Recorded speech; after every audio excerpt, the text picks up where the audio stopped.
నమస్తే, welcome to Rams career guidance. అసలు NEET PG ఎప్పుడు స్టార్ట్ అవుతుంది, కౌన్సిలింగ్ ఎన్ని రకాలుగా ఉంటుంది వివరించడానికి మనతో స్టూడియోలో ఉన్నారు 30 ఏళ్లుగా రామ్స్ కెరీర్ గైడెన్స్తో ఉంటున్న వీరన్న బాబు గారు, MBBS MD.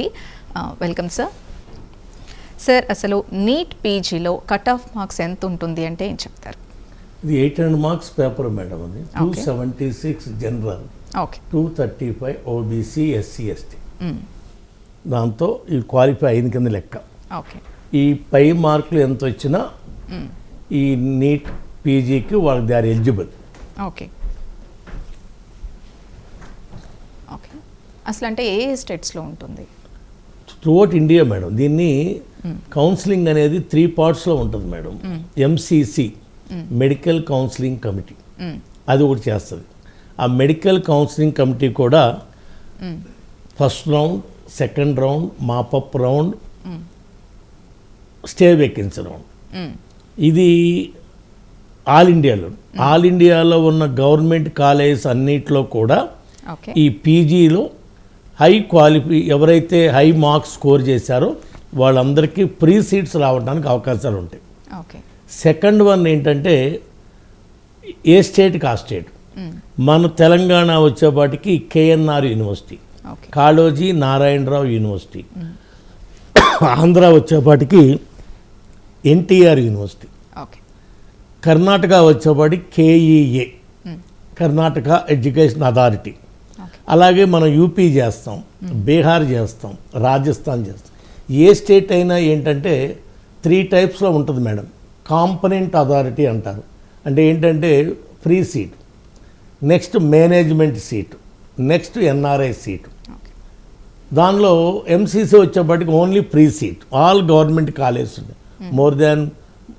నాకు తెలిసి మోర్ దెన్ 600 కాలేజెస్ ఉన్నాయి ఆల్ ఓవర్ ఇండియాలో. ఆ 600 కాలేజెస్ కూడా గవర్నమెంట్ కాలేజీలో ఫ్రీ ఎడ్యుకేషన్గా చేసుకోవాలి. దాని ఏంటి హై మార్క్స్ రావాలి. సపోజ్ 600, 550 పైన వాళ్ళు వెళ్తే జనరల్ మెడిసిన్ అలా ఉంటాయి. ఇదంతా ఏంటంటే మేడం ఈ counselling schedule MCC first release చేస్తుంది. I think this week will be release. ఎప్పుడైనా తెలియదు. ఈ వీక్లో MCC షెడ్యూల్ రిలీజ్ చేస్తుంది. రిలీజ్ చేసిన తర్వాత 1 by 1 స్టేట్ వారీగా ఏ స్టేట్కి ఆ స్టేటు సపరేట్గా రిలీజ్ చేస్తుంది. అది జరిగేది కౌన్సిలింగ్ షెడ్యూల్. అయితే ఈ కౌన్సిలింగ్ షెడ్యూల్ తర్వాత ఎలా ఉంటుందంటే ఈ ఎప్పుడైతే MCC రిలీజ్ చేసిందో MCC first round counselling release చేసిన తర్వాత ఏ స్టేట్కి ఆ state NTR university, KNR university, KEA వీళ్ళందరూ రిలీజ్ చేస్తారు. ఇది షెడ్యూల్ ఎలా ఉంటుంది, 3 టైప్స్లో ఉంటుంది. ఇప్పుడు అలాగే MD MS తీసుకుంటే అది ఎన్ని రకాలుగా ఉండొచ్చు? MD MS అనేది 2 టైప్స్ మేడం. అంటే clinical branches, non clinical branches ఉంటాయి. క్లినికల్ బ్రాంచెస్ అంటే ఏంటంటే radiology, dermatology, general medicine, OBG అంటే gynaec madam, OBG, orthopaedic, ENT, pulmonology, psychiatry, anaesthesia, ఇవన్నీ ఉండేది కూడా క్లినికల్ బ్రాంచెస్ అంటారు. ఇది కాకుండా నాన్ క్లినికల్ బ్రాంచెస్ అంటారు. అదేంటంటే పేథాలజీ, anatomy, physiology, microbiology, biochemistry, SPM ఇలా ఉండే కోర్సులు. ఈ 2 రకాల కోర్సులు కూడా సపరేట్గా ఉంటాయి.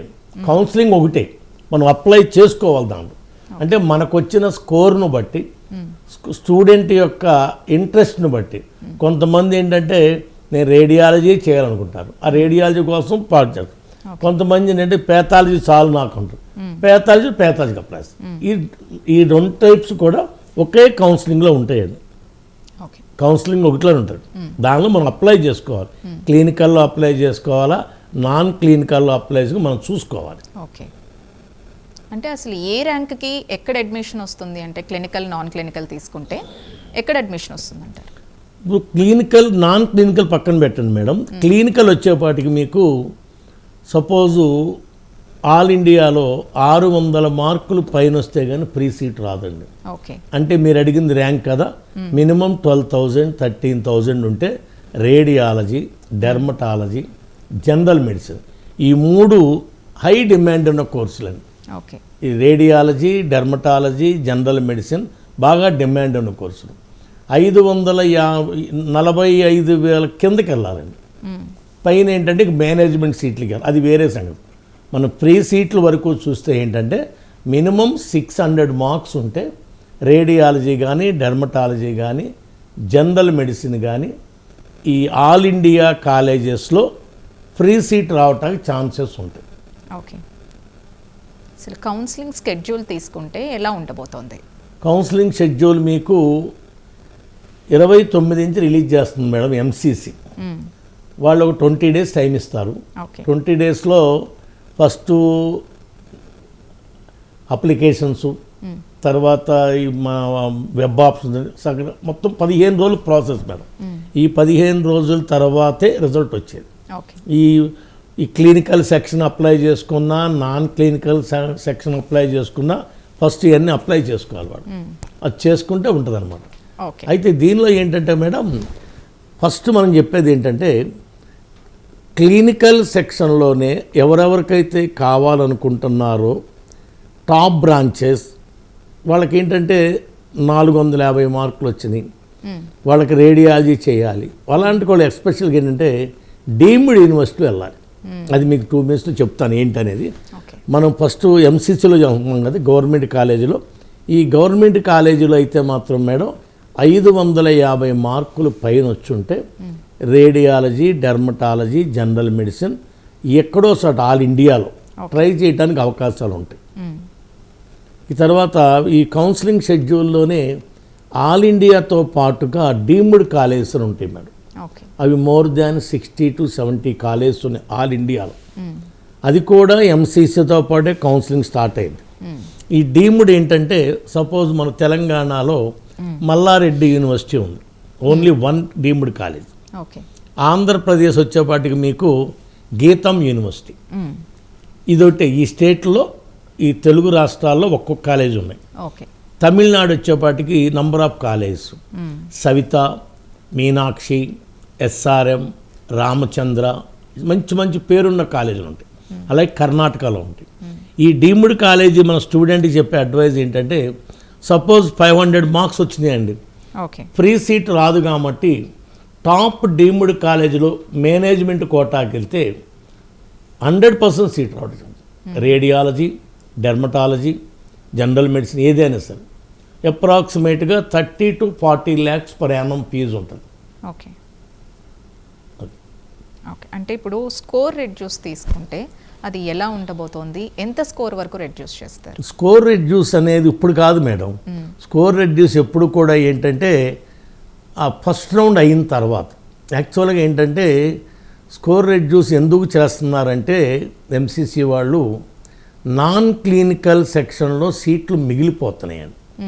నాన్ క్లినికల్ సెక్షన్లో సీట్లు మిగిలితే ఎంబీబీఎస్ టీచ్ చేయడానికి ఎలిజిబిలిటీ ఎనాటమీ, ఫిజియాలజీ ఈ సబ్జెక్ట్లో క్వాలిఫై అయిన వాళ్ళకి ఆ ఎంబీబీఎస్ టీచ్ చేయడానికి సఫిషియంట్ స్టాఫ్ లేకే సెంట్రల్ గవర్నమెంటు ఈ నాన్ క్లినికల్ సీట్లు మిగలకుండా ఉండటం కోసమే పర్సంటైల్ తగ్గిస్తుంది.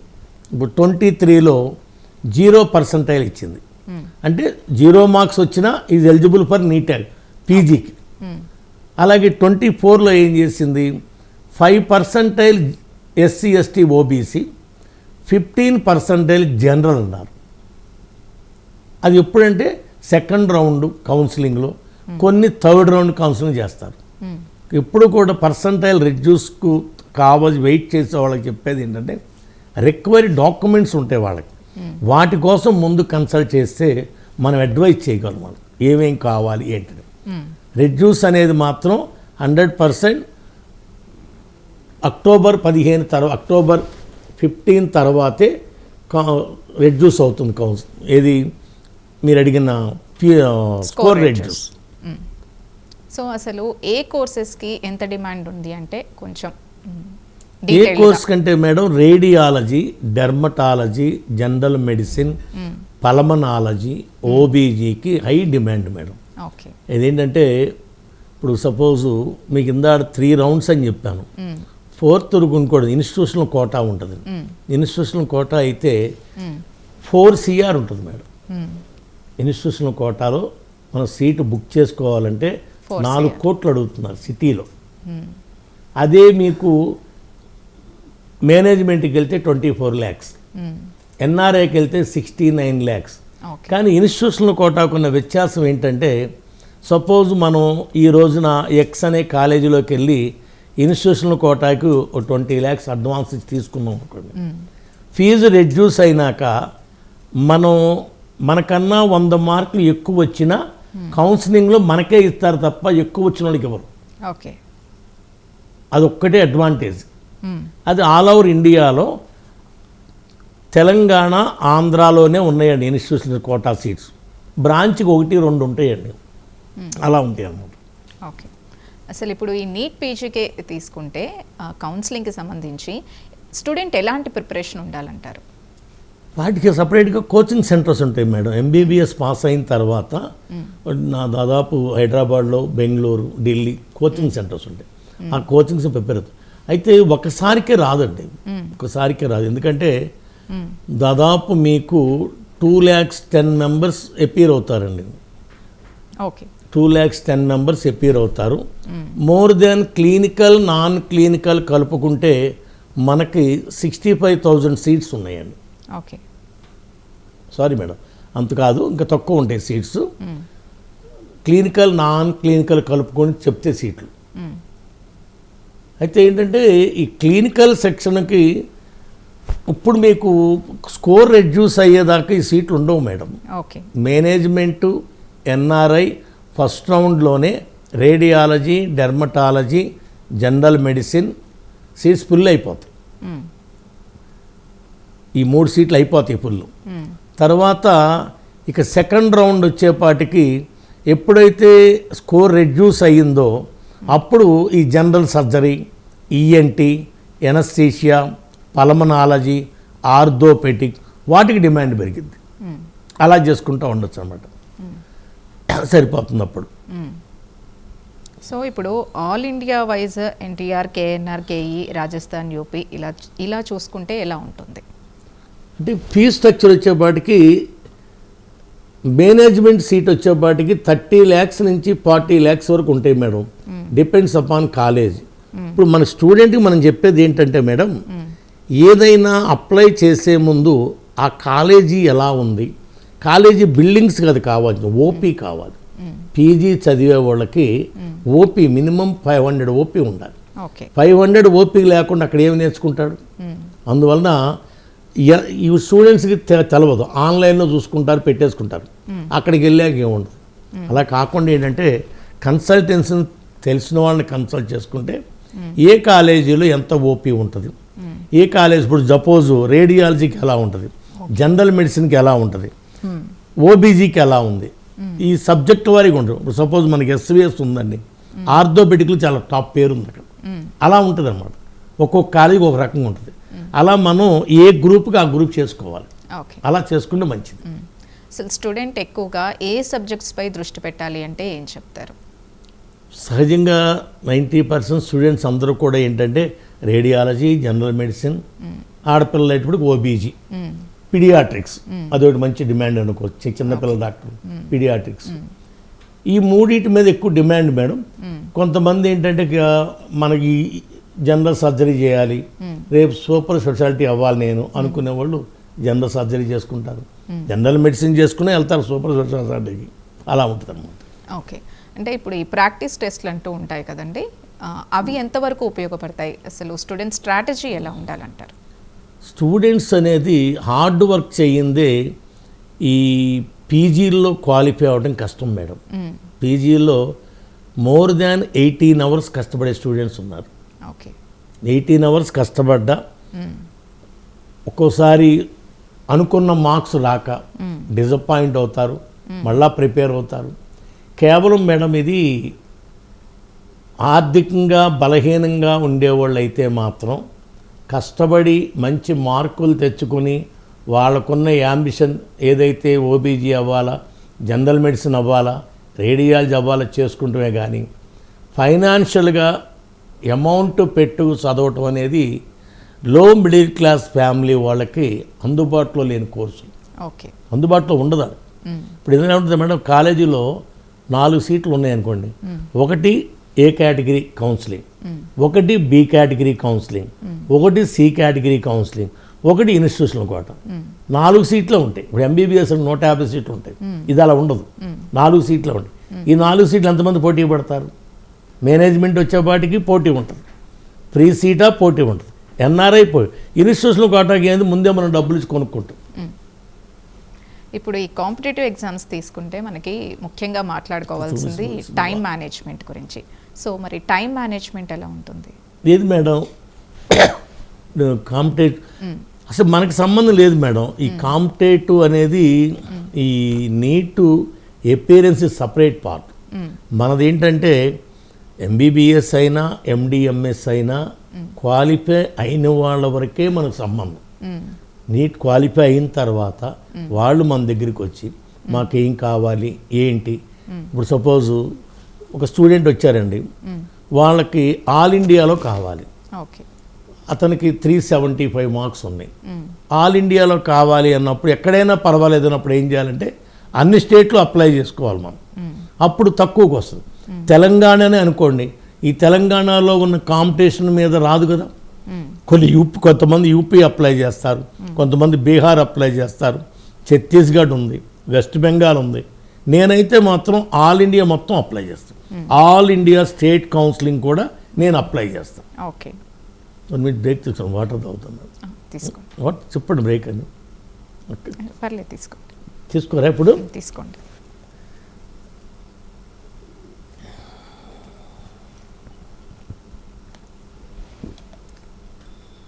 చెప్పండి మేడం. ఇప్పుడు ప్రెసెంట్ నీట్ పీజీలో కాంపిటీషన్ స్థాయి చూస్తే ఏ స్థాయిలో ఉంది? ఇప్పుడు 2,20,000 మంది రాశారు మేడం. 2,20,000 మందికి రిజల్ట్ వచ్చేపాటికి 50% అంటే 1,00,000 మెంబర్స్ పాస్ అయ్యారు. దీన్ని మరలా రేపు స్కోర్ రెడ్యూస్ చేస్తే 2,00,000 మంది క్వాలిఫై అయినా ఆశ్చర్యపోవాల్సిన పని లేదు. కాంపిటీషన్ పెరిగింది. ఇప్పుడు వరకు మాత్రం 50% అంటారు మేడం. 50 అంటే 1,10,000 మెంబర్స్ క్వాలిఫై అయినట్టు లెక్క. ఈ 1,10,000 మెంబర్స్కి ఈ కాంపిటీషన్ ఉంటుంది. అక్టోబర్ 15 తర్వాత తగ్గిస్తారు. అది ఎంత తగ్గిస్తారనేది మనం చెప్పకూడదు ఇప్పుడు. అది గవర్నమెంట్ నిర్ణయించుకునేది, ఎంసీసీ నిర్ణయిస్తుంది. అది 100 మార్క్స్ తగ్గిస్తారా, 150 మార్క్స్ తగ్గిస్తారా, 0 చేస్తారనేది మనం చెప్పకూడదు. They are expecting. మనం ఓన్లీ ఏంటంటే రెడ్యూస్ అనేది చేస్తుంది గవర్నమెంట్. సెకండ్ రౌండ్ కౌన్సిలింగ్కి 100% రెడ్యూస్ చేస్తుంది, కానీ వెయిట్ చేయాలి. కాకపోతే ఏంటంటే ఎవరైతే రెడ్యూస్ కోసం ఉన్నారో, సపోజు కొంతమంది జనరల్ సర్జరీనో ఓబీజీనో పీడియాట్రిక్స్ ఉంటారు, వాళ్ళకి మెయిన్ ఎన్ఆర్ఐ డాక్యుమెంట్ కావాలి మేడం. దీనిలో మెయిన్ ఏంటంటే చాలామంది స్టూడెంట్స్ ఏం చేస్తున్నారంటే తెలవక మిస్టేక్స్, ఏదో ఒక కోచింగ్ ఇన్స్టిట్యూట్కి వెళ్తాం, మనలాంటి కన్సల్టెంట్ దగ్గరికి వెళ్తారు, ఒక 50,000 ఇస్తాం ఎన్ఆర్ఐ డాక్యుమెంట్ ఇమ్మంటారు. అది గత 10 సంవత్సరాలుగా సాగింది అలవాటు. 25,000కి తీసుకున్నారు. అది వాళ్ళు ఎలా చేస్తారంటే ఒక ఎన్ఆర్ఐ డాక్యుమెంట్ ఎడిట్ చేసి 10 మందికి అమ్మేస్తారు. అది యూనివర్సిటీలో ఐడెంటిఫై అయిపోయింది. ఐడెంటిఫై అయ్యి 2023 నుంచి స్ట్రిక్ట్ అయింది. 24లో కేసులు పెట్టారు. అందుకే మనం చెప్పే అడ్వైజ్ ఏంటంటే ఎన్ఆర్ఐ డాక్యుమెంట్ విషయంలో మాత్రం ఎక్కడా కూడా మనీ ఇచ్చి తీసుకోవద్దు. మీకు తెలిసిన వాళ్ళ దగ్గర అయితేనే, దానిలో 2 రకాలు ఉండే, బ్లడ్ రిలేషన్ 1 and 2, లేదంటే స్పాన్సర్స్. జెన్యూన్ డాక్యుమెంట్ ఉండాలి. 100% డాక్యుమెంట్ వెరిఫికేషన్కి వెళ్తుంది. వెరిఫికేషన్ లేకుండా ఏది లేదు. నాట్ క్వాలిఫైడ్ స్టూడెంట్కి అయితే మనం ఇచ్చే సలహా ఏంటంటే రేడియాలజీ, డెర్మటాలజీ వాళ్ళకి స్కోర్ రెడ్యూస్ అయ్యేదాకా ఉండదు. పొరపాటున ఏమైనా ఉంటే 1-2 జనరల్ మెడిసిన్, ఓబీజీ, కఠినమే అన్నీ ఉంటాయి, ఆర్థోపెడిక్స్, ఎనస్థీషియా, ఈఎన్టీ అన్నీ ఉంటాయి. వాటికి ఏంటంటే మేనేజ్మెంట్ సీటుతో పాటుగా ఎన్ఆర్ఐ సీటు కూడా ట్రై చేసుకుంటే 100% సీట్ రావడానికి అవకాశం ఉంటుంది ఎన్ఆర్ఐ. అందుకే మీ ద్వారా ఏంటంటే సలహా, ఎన్ఆర్ఐ డాక్యుమెంట్స్ విషయంలో మాత్రం అతి జాగ్రత్తగా ఉండి ఎక్కడా కొనుక్కోకుండా జెన్యూన్ డాక్యుమెంట్ తీసుకుంటే ఎన్ఆర్ఐ అడ్మిషన్స్ రావటానికి 100% ఛాన్సెస్ ఉంది. మనమైతే తక్కువ మార్కులు వచ్చినా ఎన్ఆర్ఐలో చేసి పెట్టగలం, జెన్యూన్ డాక్యుమెంట్ ఉంటుంది. అలాగే 450 పైన అయితే మేనేజ్మెంట్ సీట్లు ఏదో ఒక స్టేట్లో తక్కువ బడ్జెట్లో చేయగలం. ఓకే. సో అసలు మనకి ఇండియా వర్సెస్ అబ్రాడ్ తీసుకుంటే అవకాశాలు ఎలా ఉంటాయి? అంటే ఇక్కడ పీజీ చేసిన వాళ్ళకి అబ్రాడ్లో చేసి అబ్రాడ్లో మేడం ఇండియన్ గవర్నమెంట్ 5 కంట్రీస్ని యాక్సెప్ట్ చేసిందండి. US, UK, Canada, Australia. వీటిలో చేసి వస్తే ఇక్కడ ప్రాక్టీస్ చేసుకో, అక్కడ చేసి ఇక్కడ ప్రాక్టీస్ చేస్తూ మంది ఇక్కడికి వెళ్ళాలంటే యుఎస్ఎంఎల్సి ఎగ్జామ్ ఉంటుందండి, అవి రాయలేదు. అందువలన అంటే అసలు అబ్రాడ్ ఎడ్యుకేషన్ వేరండి, ఇది వేరు. మన పిల్లలు ఇక్కడ చదువుకున్న వాళ్ళు ఇక్కడ ప్రాక్టీస్ చేసుకుంటానికి లేదంటే సపరేట్గా వెళ్తారు. ఆ ఫార్మాలిటీస్ ఉంటాయి, ఆ ఎగ్జామ్ ఫార్మాలిటీస్ అవి చేసుకుని ఇదైపోతారు. కాకపోతే కతిమా కంట్రీలు ఎక్కడైనా ఎంబీబీఎస్ చదివిన తర్వాత ఇండియాలో వచ్చి చేయాలంటే మాత్రం ఎఫ్ఎంజీ ఎగ్జామ్ రాయాలి, ఫారెన్ మెడికల్ గ్రాడ్యుయేట్ ఎగ్జామ్ ఉంటుంది. అది క్వాలిఫై అయితేనే ఇది, అది మన ఇండియాలో చదివిన వాళ్ళకి అది ఉండదు. అంటే ఇప్పుడు స్పెషలైజేషన్ తీసుకుంటే దేనికి ఎంత డిమాండ్ ఉంది? అంటే ర్యాంక్ ద్వారా దాన్ని సెలెక్ట్ చేసే అవకాశం ఉంటుందా? ర్యాంకేగా మేడం, ఇప్పుడు మీకు దాదాపు 15,000 ర్యాంక్ వచ్చింది ఆల్ ఇండియాలో.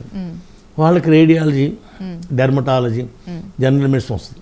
20,000 వచ్చిందని కష్టంగా చూసుకోవాలి. మళ్ళీ దానిలో క్యాస్ట్ ఉంది కదా, ఎస్సీ, ఎస్టీ, ఓబీసీలో గ్రూప్స్ ఉన్నాయి. అలా ప్రతిదీ కూడా కౌన్సిలింగ్ ఒకటి మేడం. ఇన్స్టిట్యూషనల్ కోటా మినహాయించి ఏ కోర్స్ అయినా సరే, ఏ స్టేట్ అయినా సరే కౌన్సిలింగ్ ద్వారా వెళ్ళాల్సిందే తప్ప వితౌట్ కౌన్సిలింగ్ లేదు ఆల్ ఇండియాలో. ఓకే, ఫైనల్గా ఏం చెప్తారు సార్? అంటే చేయకూడని మిస్టేక్స్ కానీ తీసుకోవాల్సిన జాగ్రత్తలు కానీ ఒక మోటివేషన్. మెయిన్ చెప్పేది ఒకటే మేడం, నీట్ పీజీలో పాస్ అయ్యి తక్కువ మార్కులుండి మంచి కాలేజీలో ఎన్నుకోవాలంటే సలహా తీసుకోవాలి, ఓన్గా చేసుకుంటే ఇది అవుతారు. సపోజ్ ఎలా ఉంటుందంటే, లాస్ట్ టైం ఒక కుర్రోడు ఆర్థోపెడిక్ వచ్చిందండి ఖమ్మంలో, నెక్స్ట్ డే అతనికి జనరల్ మెడిసిన్ పూనాలో వచ్చింది. జనరల్ మెడిసిన్ వెళ్ళిపోయాడు, ఇది విత్ ఎన్ఆర్ఐ డాక్యుమెంట్స్తో. కాలేజీ వాడు రిపోర్టింగ్ తీసుకోవాలి. ఎందుకంటే ఎన్ఆర్ఐ డాక్యుమెంట్ ఎంత జెన్యూన్ ఉన్నా మనం కాలేజీ వాళ్ళతో ముందు కమిట్మెంట్ ఉండాలి. ఇప్పుడు ఆ కుర్రోడికి అక్కడ కాళోజీ నారాయణరావు యూనివర్సిటీలో ఆర్థోపెడిక్ పోయింది, అక్కడ డిబార్ అయ్యాడు 2 years, పూనాలో పోయింది. అందువల్ల ఏంటంటే సలహా తీసుకుంటే మంచిది. ఓకే సార్, అంటే ఇప్పుడు విఫలమైన విద్యార్థులకి మళ్ళీ ప్రయత్నించేప్పుడు ఏ అంశాలపై దృష్టి పెట్టాలి అంటే ఏం చెప్తారు? First round, second round fail అవుతారు కదా మేడం, వాళ్ళు కంపల్సరీగా సలహా తీసుకుంటే మంచి గైడెన్స్ ఇస్తాం. మనం గైడెన్స్కి ఏం ఛార్జ్ చేయం కదా, ఫోన్లోనే వాళ్ళు ఎక్కడి నుంచో రావక్కర్లా. ఇప్పుడు మనం అన్ని స్టేట్లో చేస్తాం, మహారాష్ట్ర నుంచి కాల్ చేస్తారు, ఆంధ్ర నుంచి చేస్తారు, లోకల్ హైదరాబాద్ ఉంది, ఎక్కడి నుంచి చేసినా ఈ టీవీ ద్వారా చూసుకు చేసినా మనం ఏంటంటే ఫ్రీ గైడెన్స్ ఇచ్చేది. అడ్మిషన్ కావాలంటే అది వేరు, గైడెన్స్లో వాడు ఏ సలహా కావాలని ఇస్తాం. ఎండిఎంఎస్లో ఆల్ ఇండియా కౌన్సిలింగ్లో ఏ పార్ట్ కావాలన్నా 100% I can provide free guidance also. Okay, thank you sir. Veeranna Babu garu చాలా మంచి సలహాలు, సజెషన్స్ ఇచ్చారు. మీ సలహాలు, మీ గైడెన్స్ ద్వారా ఎంతోమంది విద్యార్థులకి ఉపయోగపడాలని మేము కూడా కోరుకుంటున్నాం. ఇది ఇవాల్టి రామ్స్ కెరీర్ గైడెన్స్ ఎపిసోడ్. మరొక ఎపిసోడ్లో మళ్ళీ కలుద్దాం. Keep watching prime 9.